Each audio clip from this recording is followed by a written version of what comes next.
Rocío de Mer, gracias por estar en OK Diario. Encantada de estar aquí con vosotros, como siempre. Bueno, el PSOE planteaba la regularización urgente, le ha entrado la prisa, no sabemos por qué, de 500.000 inmigrantes irregulares llegados a España hasta el 31 de diciembre pasado. No se les va a pedir ni contrato de trabajo. Las condiciones y los requisitos van a ser mucho más sencillos que los de Zapatero en 2005, por ejemplo. ¿Qué le parece? Bueno, evidentemente me parece mal. Nosotros vamos a hacer oposición frontal a todo lo que sean medidas de regularización masiva, medidas de efecto llamada. Lo hemos dicho en reiteradas ocasiones.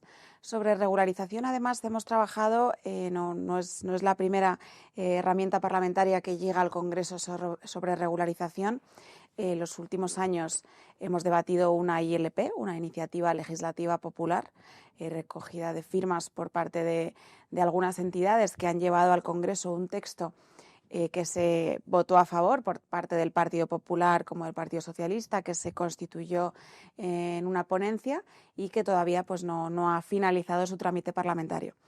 Y en medio de este trámite parlamentario, pues el Partido Socialista ha querido ser más ambicioso todavía y entonces pues ha presentado a iniciativa del Gobierno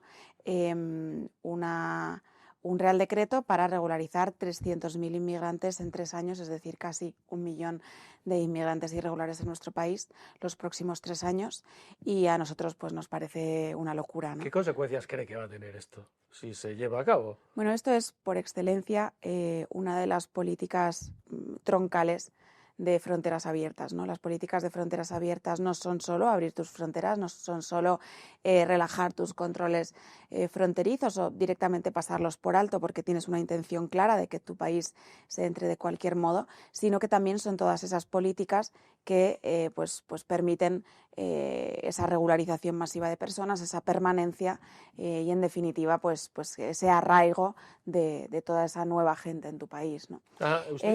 Ustedes plantean, van más allá, ¿no? No solo se oponen a esto, sino que piensan que habría que revisar esa idea del arraigo a la hora de regularizar inmigrantes en España.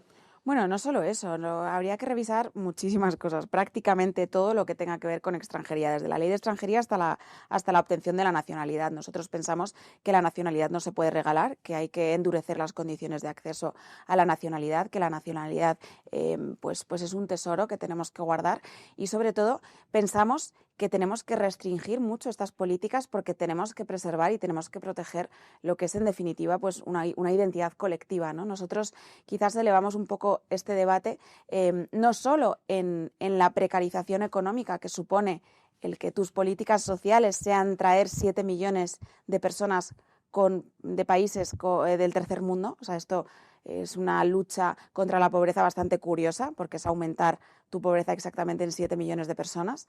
No solo por esas condiciones económicas, no solo por las condiciones sociales que puedan generar pues, de invasión cultural, en el caso de la inmigración pues islámica, como cuando constituye mayoritaria un número importante pues, en un determinado municipio o en un determinado pueblo, como supone una invasión cultural, como supone un dominio del espacio público, como supone una serie de consecuencias pues, gravísimas en muchísimos barrios y municipios de España, pues desde enfrentamientos étnicos, bandas, la ley del más fuerte, todas estas nuevas zonas no-go que no hace tanto no existían en España y sin embargo sí existían en Europa, las estamos empezando a ver en nuestro país, esas zonas en las cuales ni siquiera las fuerzas y cuerpos de seguridad del Estado pueden entrar y las zonas en las que hay la ley del más fuerte. La ley del más fuerte puede ser tanto la Sharia como el control por parte de una determinada mafia, ¿no? Y nosotros elevamos, digamos,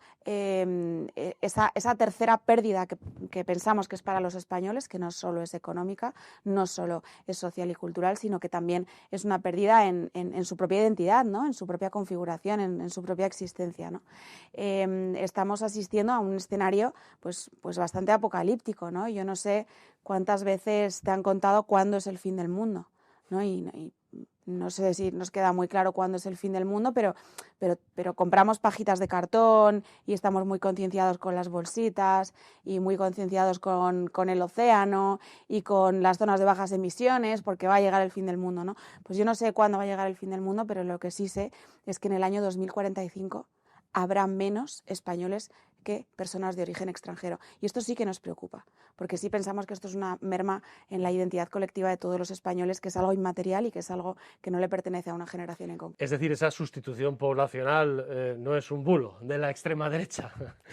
Pues mira, el otro día el señor Orbán estuvo en España, estuvo en una cumbre de Patriots que organizamos y que presidió Santiago Abascal, y tuvo un discurso bastante bonito, y en ese discurso dijo una cosa que fue que le decimos a los progres del mundo que se busquen nuevas conspiraciones de la extrema derecha, porque las que había hasta ahora resulta que se han cumplido todas, ¿no?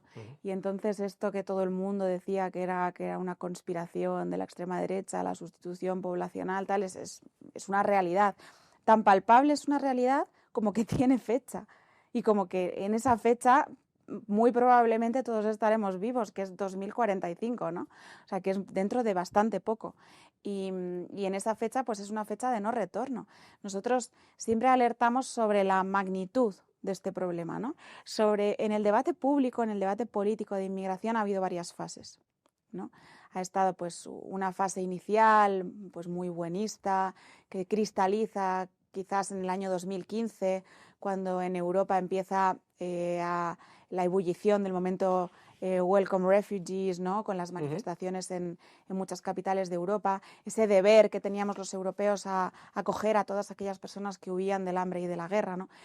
Y ese momento supuso pues un engaño masivo en el que participaron pues todas las oligarquías, desde las mediáticas, los burócratas en Bruselas y los políticos de todas las clases, ¿no?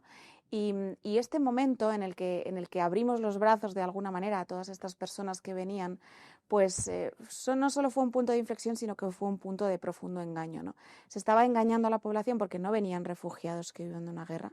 Refugiados eran muy poquitos y en el caso de España son casi simbólicos, no vienen refugiados huyendo de ninguna guerra, es inmigración de tipo económico, vienen a buscar una vida mejor, tienen todo el derecho, a cualquier persona evidentemente tiene todo el derecho a buscar una vida mejor, pero ¿qué hay detrás de todas aquellas personas que vienen por esos motivos? Pues hay pues unos patrones, ¿no?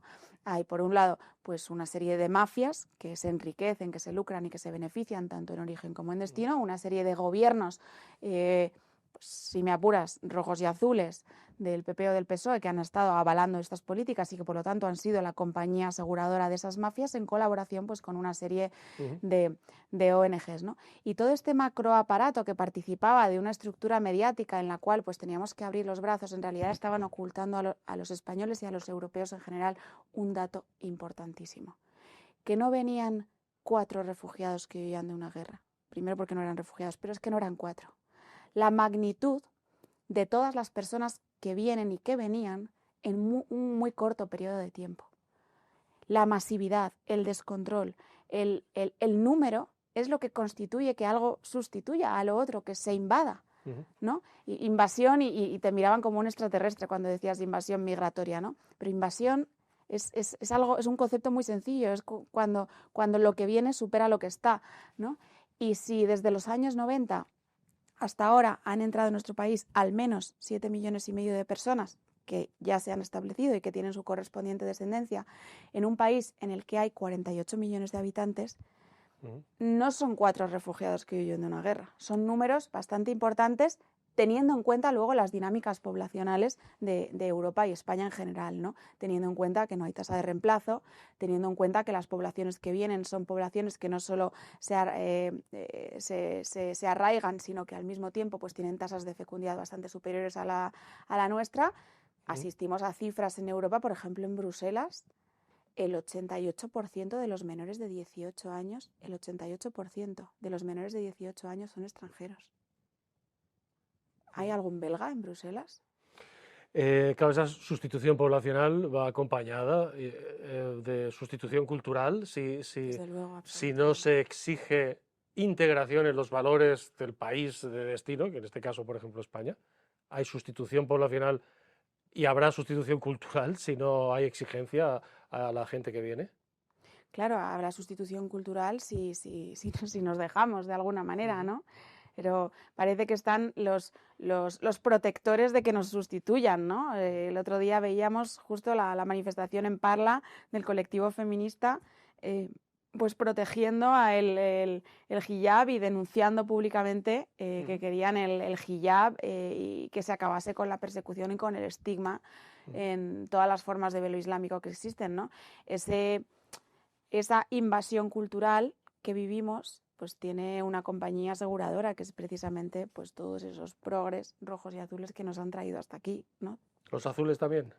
Hombre, los azules, pues lo siento mucho, pero han sido uno de los mayores abridores de fronteras en el El caso de PP no nuestro sabe qué va a país. votar, o en principio el señor Tellado ha dicho que no va a dar un cheque en blanco a la regularización que propone y que quiere acelerar el gobierno, pero que no va a dar un cheque en blanco al gobierno, y parece que la tendencia será, aunque aceptó la tramitación de la iniciativa, la tendencia será votar no. Se lo está pensando el PP. El señor Starmer, que es laborista, hizo un discurso el otro día para anunciar cierre de fronteras absoluto ya, que yo le decía el otro día a Jorge Buxadé, creo que si lo hubiera hecho él, Jorge Buxadé, usted, lo hubieran llamado ultraderechista, pero como es el señor Starmer...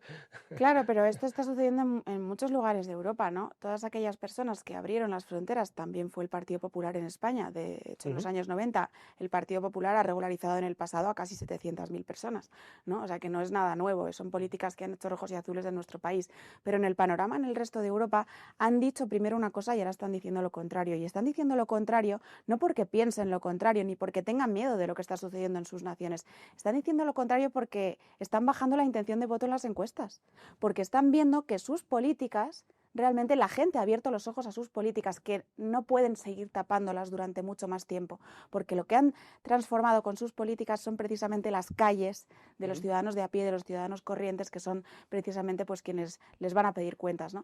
Entonces el señor Starmer, por poner un ejemplo, pues es un señor que en primer lugar pues llegó al gobierno siendo uno de los mayores ¿cómo decirlo, no? Pues un fiscal que pues uno de los mayores responsables del silencio en torno a uno de los casos pues más insoportables que se ha vivido en Reino Unido en los últimos años, ¿no? El caso de las violaciones masivas de las niñas tuteladas en Rotherham, ¿no?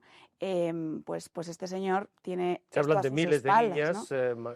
violadas por extranjeros, pakistaníes fundamentalmente, Sí, durante años, y la ocultación oficial sí, ese que ha habido silencio y de esa eso. ocultación premeditada, no solo de ese caso, sino en general de esas consecuencias que estaban viviendo de las políticas de fronteras abiertas, ¿no? Y el señor Starmer, pues, ha cambiado de idea. De pronto quiere deportar masivamente, pero es un señor bajo cuyo mandato, pues por ejemplo, se ha encarcelado a personas como Lucio Connolly por decir que quiere deportaciones masivas en sus redes sociales. Una señora, una ciudadana británica, normal y corriente, madre, con hijos pequeños, que ha acabado encarcelada por decir en redes sociales que quiere lo que ahora parece que sí se puede decir y que sí puede decir el señor Starmer, ¿no? Pero es que el señor Scholz ha hecho exactamente lo mismo. El señor Scholz en Alemania, el señor Merz, que en la campaña electoral decía que sí, que Alemania iba a cerrar sus fronteras. 15 minutos desde que en su primera rueda de prensa, después de anunciarse el más votado en las elecciones, tardó exactamente 15 minutos y no 5 en traicionar esa promesa electoral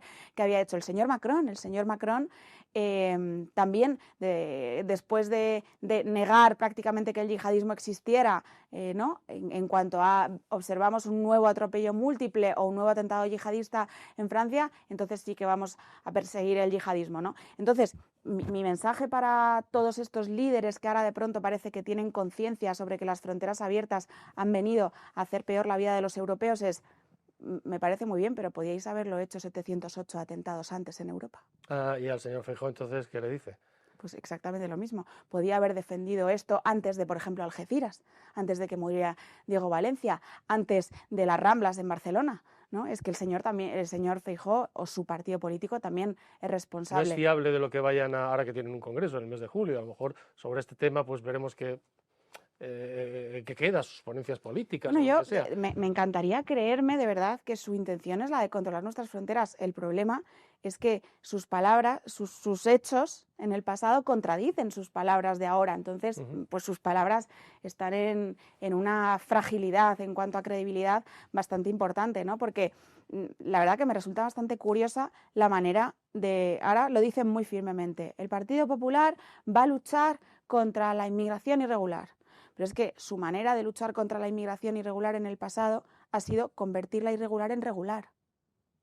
Es decir, que su manera de luchar contra la inmigración irregular pues es bastante dudosa. Uno de los argumentos que se utiliza es el económico. Por ejemplo, la COE respalda, por lo que sabemos, oficiosa u oficialmente, este proceso de regularización, porque se dice necesitamos trabajadores. Pero hay quien dice, expertos demógrafos, por ejemplo, oiga, si tenemos más de 3 millones de parados en España, el argumento de necesitamos trabajadores de fuera, de inmigración, ¿usted qué le parece? ¿Es mentira o...? Hombre, absolutamente no solo mentira, ¿no? Vamos a ver.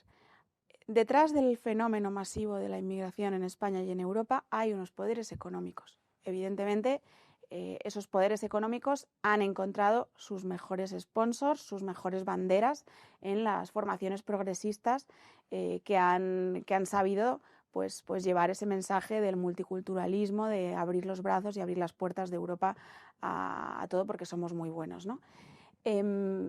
Pero detrás están esos poderes económicos de modo innegable, ¿no? ¿Por qué? Porque la infiltración masiva de millones, que no son miles, es que no son 4, es que no son 10, es que no son 20, es que no son 100, es que no son 1000, es que son millones de personas los que han entrado en nuestro país. Esa infiltración masiva de millones de personas a nuestro país con el supuesto argumento de que los necesitamos porque necesitamos mano de obra, no, lo que en España se necesitan trabajos dignos, no se necesita neoesclavismo laboral, ¿no? Y entonces cuando tú invades con millones de personas pues un mercado laboral, ese mercado laboral sufre, no solo el autóctono sufre precariedad laboral porque hay bajada de salarios, es la ley de la oferta y la demanda pura y simple, ¿no? Hay bajada de salarios, se precarizan las condiciones laborales, se aumenta la economía sumergida y se acaba con la dignidad de muchos empleos en los sectores esenciales de nuestro país. Es una falacia el criterio ese de necesitamos que vengan inmigrantes porque hay que cubrir puestos de trabajo. Precariza mucho más. Hombre, claro. Precariza las condiciones laborales absolutamente. El último informe de Seguridad Nacional, del Departamento de Seguridad Nacional advierte que la inmensa mayoría de inmigración que llega por la frontera sur, vienen del Sahel, y advierte de la instrumentalización que servicios secretos, digamos, como los rusos, aunque no los cita, harían de toda esa inmigración respecto a la Unión Europea. Eso es un peligro añadido. Bueno, absolutamente. Yo creo que todo el mundo, en todos los servicios de inteligencia del mundo, sabe que la inmigración masiva y descontrolada es algo que en teoría sería una cosa, pero que en la práctica está desestabilizando profundamente las naciones occidentales, ¿no? Evidentemente, como esto es algo sobradamente conocido, ¿no? Pues es claro que eventualmente podrá ser utilizado como una herramienta de presión a esas naciones. Desconozco estas informaciones, ¿no? Partiendo de esto, pero sí quiero dejar claro que la envergadura de lo que ha supuesto la inmigración masiva y su entrada, y fundamentalmente en España por su frontera sur, ha supuesto esta desestabilización y que quienes odian los intereses de España desde fuera o desde dentro lo saben. Y pues eventualmente, claro, que lo podrán utilizar, ¿no? Es decir, la inmigración descontrolada y masiva es un arma contra una nación como España. Absolutamente, lo hemos visto, por ejemplo, en el Tarajal, recientemente, en el paso masivo que hubo en mayo de 2021, si no me equivoco, en el Tarajal, en Ceuta, pues vimos absolutamente cómo hubo pues una operación por parte de Marruecos para desestabilizar profundamente pues una soberanía como es la española, ¿no? El presidente del gobierno ha estado esta semana en Valencia, no ha visitado los pueblos afectados, se encerró en la delegación del gobierno. Una de las medidas que tomó el gobierno, solo ha entregado el 20% de la ayuda que prometió Sánchez a los valencianos, pero una de las medidas que hizo rápidamente fue regularizar a más de 22.000 inmigrantes irregulares que vivían en esas zonas y han sido afectados. ¿Qué le parece? Lo que ha sucedido en Valencia ha sido responsabilidad absoluta del Gobierno de España. Yo creo que esto los españoles lo saben absolutamente. Y es curioso que una de las primeras medidas sea precisamente esa regularización, cuando lo que también vimos durante las peores horas de incertidumbre de la gota fría en esos municipios, en esos pueblos en los que empezaba a haber pues un caos incontrolable, fue precisamente pues el pillaje ¿no? Y la inseguridad que sufrían pues muchísimos españoles que estaban en esos momentos difíciles, ¿no? Y ellos empezaron a ver pues, cómo se asaltaban comercios, cómo se robaba, cómo se sufría esa inseguridad aprovechando no solo el caos, la oscuridad, pues la locura colectiva, ¿no? Y precisamente pues es curioso que ese pillaje fue protagonizado en la mayor parte de las ocasiones pues por personas de origen extranjero. Entonces no es ningún tipo de odio esto es constatación de las detenciones que hubo por parte de las fuerzas y Parece cuerpos de injusto que se seguridad del Estado. regularizara a esas personas, a 22.000, No, o a sea, más de lo 22.000. que estoy relacionando es que es curioso que cuando una de las cosas que maximizó precisamente no solo el desastre, sino la inseguridad y la ansiedad de las personas que estaban sufriendo una situación dificilísima, cuando y la política nacional no fue allí a salvar a nadie, ni siquiera a tiempo, sino que eludió constantemente responsabilidades y que una de las primeras medidas que toma es precisamente una medida de efecto llamada, ¿no? Cuando lo que se vio precisamente fue que esas medidas de efecto llamada del pasado son las que agravaron esos periodos de caos y pillaje que vivieron los valencianos. Esta semana le ha pedido usted, le ha dicho, señor Marlaska, en el Congreso, ponga usted la palabra reyerta en Google, ¿no? Y señor Marlaska le miraba a usted como pensando, no sé, tengo que hacer la compra en Mercadona, no sé, o algo así, no lo sé. Puede ser que pensara eso, no lo sé. No lo sé, porque el señor Marlaska es que pone cara, le dice lo que sea y pone la misma cara siempre, ¿no? Sí, la verdad es que sí tiene la misma cara de enfadado que de político, que de triste. Y si uno pone reyerta que en España, en Google, ¿qué encuentra? Bueno, pues eso hice yo, ¿no? Y en el buscador pues eran todo noticias nada lejanas, Sí. ¿no? Pues sobre machetazos, cortar piernas, asesinato, bueno. Noticias que estaban ocurriendo en España Tremendo. En estos últimos días y semanas, ¿no? Sí, dije reyerta por decir una palabra que digo, siempre suele ir alojada en algún titular relacionado con algo algo de lo que yo quiero contar ahora mismo, ¿no? Y efectivamente, pues Google me dio la razón. Ya. Yo le pregunto, porque el señor Marlaska, claro, alguna responsabilidad también tendrá. Bueno, en esto. él lo que contestó es que, bueno, pues que nuestro país era un país seguro, ¿no? Él siempre contesta lo mismo. ¿Es consciente el gobierno de la inseguridad de los barrios españoles? Su respuesta es siempre, no, España es uno de los países más seguros del mundo. Bueno, pues ya está, pues los españoles no tienen dice por defecto, ¿no? Pues nada, pues los titulares eran todos mentira o a lo mejor hay, yo qué sé, como decía la señora Montero, un nuevo género cinematográfico, que es los vídeos que graba de reyertas la gente desde los balcones. O sea, la inseguridad no existe, ¿no? Se es lo un inventan invento los de la extrema vecinos. derecha, una conspiración de esas que decía Orbán, que se busquen otra porque parece que es verdad. Ya, claro, tenemos, yo le hago, usted me dice qué foto de país le sugiere esto, Barajas lleno de gente durmiendo allí, de chinches, los apagones, trenes que se paran, Telefónica que se cae, que no funciona no sabemos por qué se fue la luz y se fue el móvil también, todavía no nos lo han explicado ni lo de la luz, ni lo del móvil, ni cuál es la relación causa-efecto a estas alturas. En 2025 se cae Telefónica, no funciona el 112. ¿A usted esta foto de país que le sugiere? Pues que ese gobierno social que iba a velar por la justicia social y acabar con la pobreza y embarcarnos en un futuro prometedor, pues parece que es una estafa, ¿no? Porque es un gobierno que está haciendo de España un país tercermundista, ¿no? Y yo creo que lo estamos viendo en todos los aspectos, en todo lo que tocamos y todo lo que acabas de tocar tú, ¿no? El apagón fue una cosa de locos, ¿no? Que se apaga la luz en un país entero. Yo, por ejemplo, que vengo de Almería fueron más de 24 horas de parón en muchísimos municipios, ¿no? En El Toyo, en la comarca de Los Vélez. La comarca de Los Vélez tardaron más de 24 horas en llegar la luz de nuevo a la casa de la gente, ¿no? Un apagón que insisto, que es algo que yo creo que los países de nuestro entorno nos miran como eso, como un país tercermundista, ¿no? Es un país del tercer mundo, ¿no? Y desde el punto de vista de la corrupción, no le molesto más. Les pregunto, ¿el PSOE se maneja como una mafia? ¿Es una mafia?